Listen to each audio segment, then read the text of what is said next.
Hi everyone, I'm Vanessa Musi from vanessamusi.com, and today we're making my favorite matcha cake. It's a paleo recipe. And if you guys don't like matcha, because a lot of people like it, some people love it, and some people don't. So if you don't love matcha, which I love matcha, if you don't, you can make it with orange or you can make it with lemon version. I'm going to link both recipes here in the notes. So let's get starting. So we're going to start mixing. Here's our mise en place. And you need to scale out the recipe. I get a lot of questions about measuring the ingredients, and you need to scale your recipe right so you have the best results. So all the recipe is going to be in grams, and like I said, it's a paleo recipe. So you can make small cakes, individual cakes, wedding cakes. We're going to make these over here. So we're going to make a round big one and a small one, or you can make pound cakes. So let's move this to the side. So I love this recipe because it's super simple to make. A few ingredients. We're going to start by sifting all the dry ingredients. Over here, almond flour.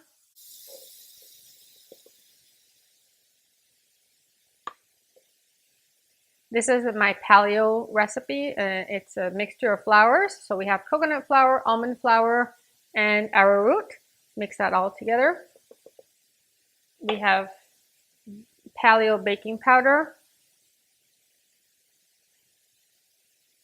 Himalayan sea salt, and you need a really good quality matcha. Some people don't like matcha because they have tasted really bad quality, so the more expensive the better the matcha. And really the color's got to be emerald green. That will give you a very fine matcha. The cheaper qualities will give you a grassy taste, so you really need to splurge on good matcha. I'll give you some options on the recipe. This one is really green, so start by adding less and then you can always add more. So for this recipe, you're going to need a stand-up mixer with a whisk attachment, or you can do it with a hand mixer as well. But you do need to use a mixer. You cannot use this by hand. So we're going to sift all the dry ingredients over here.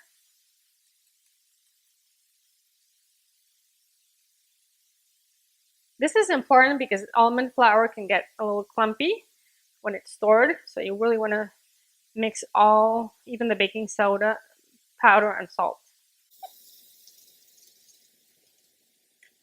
Okay, now that we've got all the ingredients ready, we're going to start with the eggs.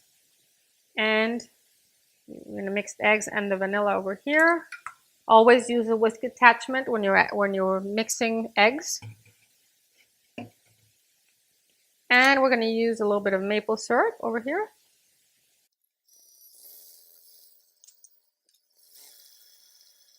Now that our mixture is light and fluffy, I mean, it's not going to rise a lot, but it's just enough air. And we're going to add avocado oil. You can also add coconut oil, but I like avocado oil because there's no taste and it just bakes really nicely and it's super healthy. Mix just until combined.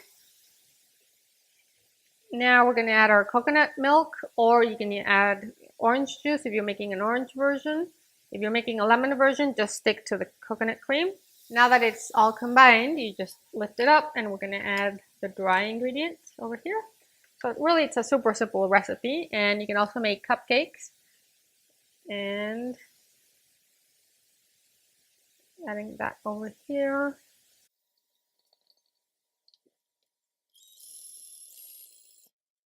You just want to scrape your bowl, and we're done. So the mixture is pretty liquid. It's a liquid batter, and don't be afraid. That's how it is. And the reason why I love this recipe is it's so moist. It's not too sweet. It's perfect for brunch. This was the first recipe I made when I was diagnosed with hypoglycemia, and I couldn't figure out what to eat.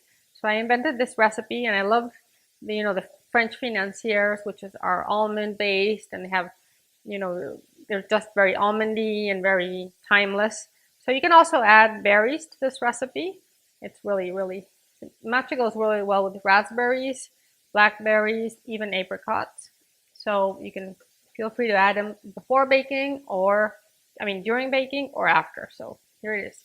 So you guys, you can make a wonderful naked cake. We've done a sheet cake. We've done individuals. You can make, like I said, cupcakes. I love these containers. You buy these for lunch, kids' lunch, but I also like to use them for baking. I thought it'd be really interesting to make individual cakes or shareable cakes. You can also make individual loaf pans, which look really pretty. So that recipe would probably yield 2 of these, and or yields 1 of these loaf pans, which I love. You can add some raspberries before baking. It's really simple. You can also add chocolate as well. So make sure your cake pans are greased with coconut spray. You can line the bottoms with parchment paper. That makes it easier to unmold. So make sure you give one last scrape to your batter because of course it's going to settle down. Make sure you mix it up a little bit.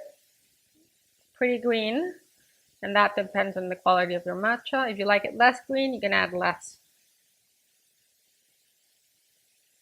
So I like to fill up my cake pans 2/3 of the way. They do rise.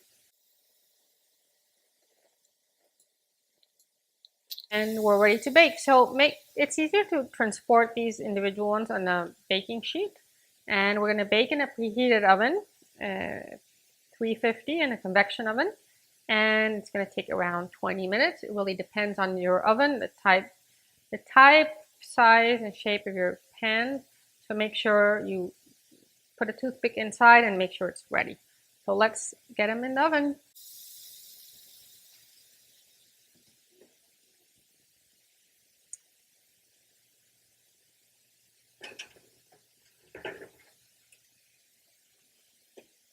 Hey, we're back, and the matcha cakes are done. So put a toothpick in, it comes out clean, and then you can invert the cake pans onto a baking tray with parchment paper like I'm doing right now. They might be a little bit stuck here. Take them out, and you can take the paper.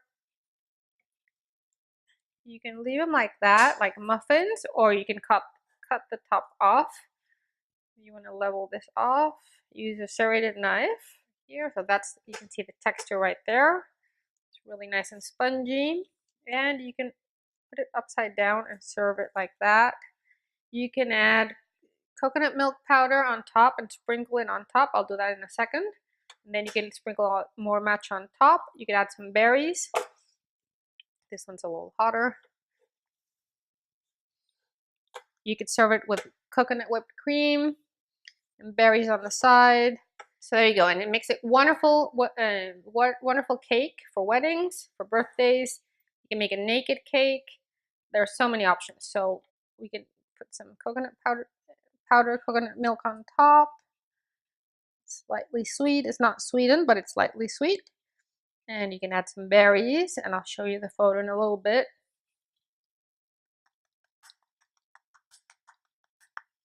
It's really just a very simple tea cake. It goes really well with brunch, and it's just got a really nice texture, so it's just really nice. So we'll keep fresh for about 3 days, or you could freeze it perfectly well. You could slice it. Let's slice this one so you can see that. It's a beautiful crumb. It's not too eggy. It's just perfectly balanced. And we'll keep that. We can do something with that later on. Thank you guys. If you like this video, hit like, subscribe to my channel, and stay tuned for future videos here. And also follow me on Instagram at Chef Vanessa Musi or on my website at vanessamusi.com. Thank you. Bye.